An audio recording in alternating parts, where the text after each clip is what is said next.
respect for Sonny and really the staff that he's put together. And they do a great job. And this was a fight. And we're a team that's kind of built for ugly football, for fights. And we have a really tough team that's really close, and it's a group that's grown together. Our back's been against the wall. Nobody's believed in us. I don't want to hear anybody that's on social media or, oh yeah, I saw them being 4-1. No, the only people that really believe are us. And I felt like that as we went through spring, summer, into fall camp, we had a team that was capable of winning close football games. And that's what we've been able to do. We've been disciplined. We had, 2 penalties tonight. And it's because we play the way you're supposed to play. And it's clean. We're a team that's strained. We got to continue to do it. Nobody plays harder than we do. We're a tough team that's mentally tough. And you saw that tonight. We had multiple guys go out. And hopefully, those guys, we had a couple guys that are going to stay here overnight, and we've gotten some positive reports on those guys. But you saw the true mental toughness. There's nothing harder than seeing somebody really get hurt in this game and being able to bounce back from that. And we didn't play very smart. That last play shows that we know better. But I thought offensively we found a way. We 0 turnovers, ran the ball for 200 yards on these guys, which is an achievement. We made enough plays in the pass game. I thought Garrett was really gritty. Our guys believe in him. He's got a little swagger about him. He thinks he's out. He thinks he can make every play. That gets him in trouble sometimes, but he makes a lot of them too. I thought we played better than 24.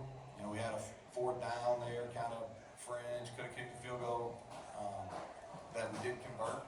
And then obviously down the goal line. And that situation played out about how I thought. I think anytime it's less than 2 or 3 down there, you go for it. Even if you don't get it, I still think it's the right move. If I had to do it over again, probably would have went for the one in the first half. But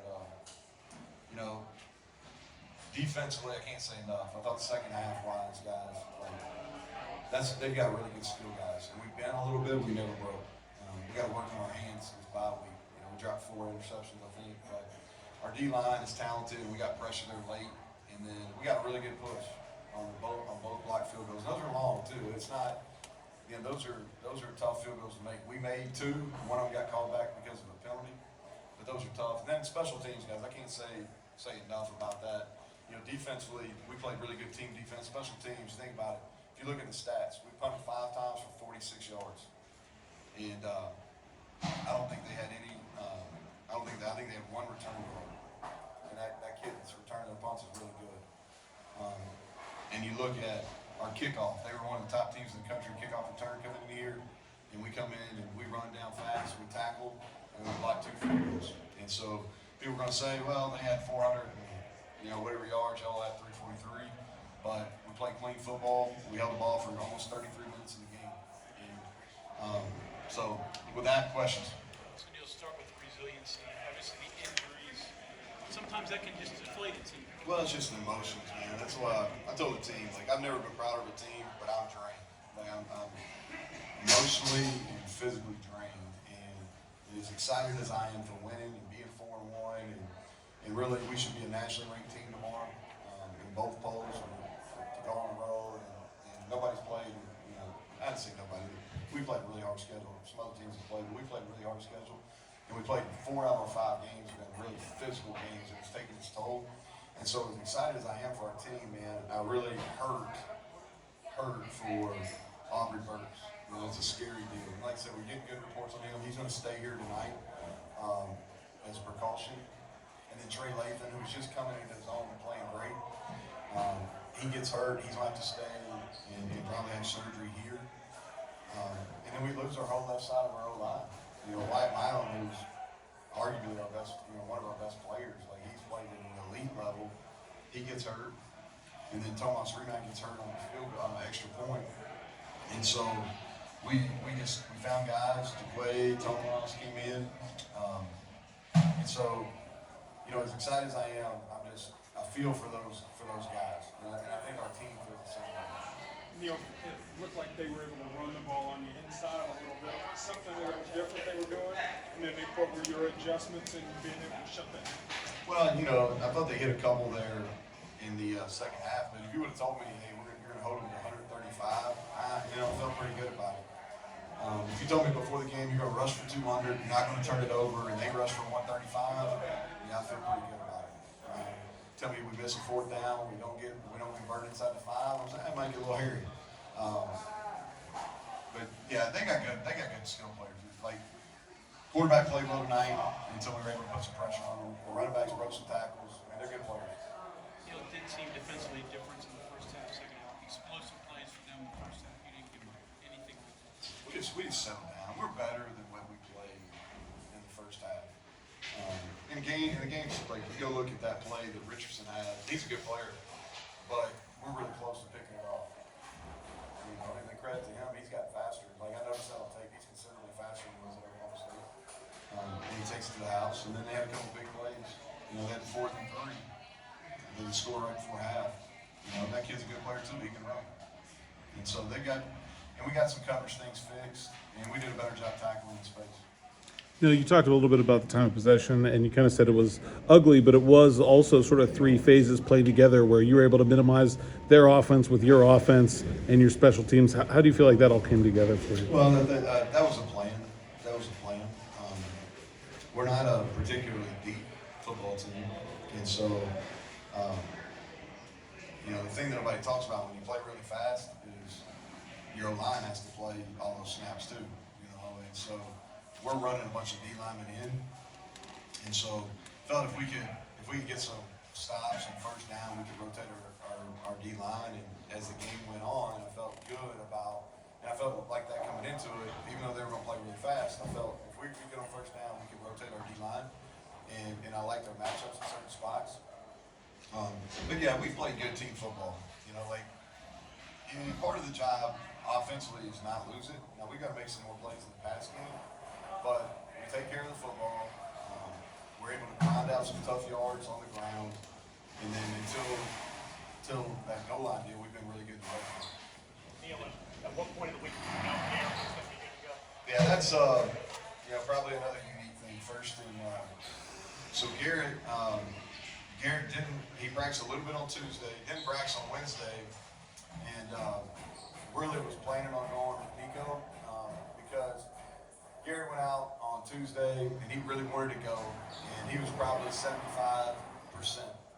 And Nico was healthy, and I just felt like, okay, I think it's better. We don't play from at that point. I felt like you'd have 2+ weeks to prepare for Houston. So we didn't even practice really on Wednesday. And then Wednesday, right at the end of practice, Nico rolled his ankle. So he went from, hey, we were going to go to, Thursday morning, it was pretty clear that he wasn't going to be able to go, that Nico wasn't going to be able to go. And so Thursday for us is usually a walkthrough where we don't sweat, quarterbacks don't throw. And as soon as I knew that Nico probably wasn't going to be able to go, or it was going to be highly questionable, I told Garrett, I was like, hey, everybody else in meetings, you go suit up. You didn't throw yesterday. Let's see what it looks like. And if you can push off your back foot to throw it, which is his ankle business, I said, then, all right, if you can show me, this is your opportunity. If you can show me you can play and be close to 100%, then it's your chance. He went in through it really well. Credit to him. He's worked extremely hard over the last 72 hours to get himself ready to play. I didn't think he'd be able to run as well as he did. But the Joker's tough, man. He's tough, and he's a winner, and he just found a way. And so credit to him. But yeah, Tuesday and Wednesday we had a plan for a left-handed quarterback, and a little bit different style, and then we kind of hit a 180 on Thursday. So for us to come out and be able to make enough plays to win after that, I think it says something about our staff and our kids. You came in here 2 years ago and beat them. Since then, they've won 10 out of 11 in this building. You don't come in venues like this and win these games without little wrinkles. Talk about even the sugar butter. There were times that really seemed to have them off balance with what they were trying to do defensively. Yeah, we started doing that. We had some guys hurt, and credit their defense coordinator. He does a nice job. He gives them opportunities. I like what they do because they can play plays and their guys get lined up. And I could tell as we went through the game, he was calling it once we got in formation. Like the defense was looking. I was like, okay, we're really not built right now to go tempo because we had some injuries, and I don't want to put our we can go tempo, but I didn't think this was the time for it. So the way to get to that is sugar huddle, get out of it fast. We hit some explosive runs. Because of that, the second half, I thought it got us going. And then, you know, I was laughing before I came in here. It's like, we called about every play we had. I mean, we called about every play we brought in there. We had one other trick that we could have done, but we emptied the tank. And we're going on a bye week, and I told these guys, I'll see you on Wednesday. I'm like, take some time. I need some time. You have the two blocks when they get calls or just progress? Yeah, we tried to block it. Anytime he gets long, that kid's got enough leg to make those kicks. But your ball's not going to have the same trajectory on us. We came at it in the middle. And we got, you know, Sean Martin's really long, and Mike Lockhart's got a nice little pitch for that. I think he's blocked three kicks now. So we probably spend more time than most teams doing that. We go good on good, field goal versus field goal block, and the work paid off. Losing the two offensive linemen changed a little bit with what you're thinking. Well, you know, that's the one thing. Like, you know, you go in and you get probably would have gone to the right there if I had to do it over again, maybe down that goal line situation. But I just tell Matt, I say, hey, like I really believe in those guys. I think we can go 7 or 8 deep. And so I just tell him, hey, I don't even want to know if they're not in. I really don't. Don't tell me, like, hey, I trust those guys. We're gonna call the plays. And I looked out there and I said, Wyatt's out? He said, yeah, he's been out for a series. I'm like, okay. Thank the lower leg injury. It's not good. And he's getting wheeled to the ambulance. And he sees the first kick gets blocked, and he's fist pumping, and he's excited. He knows he just had a bad injury. An injury is going to end his season. And then on the way, he sees the second one, and they say the ambulance people are wondering what's going on. He's fist pumping because they're watching on their phone and super excited that we won the game. I thought that was cool. All right, thank y'all.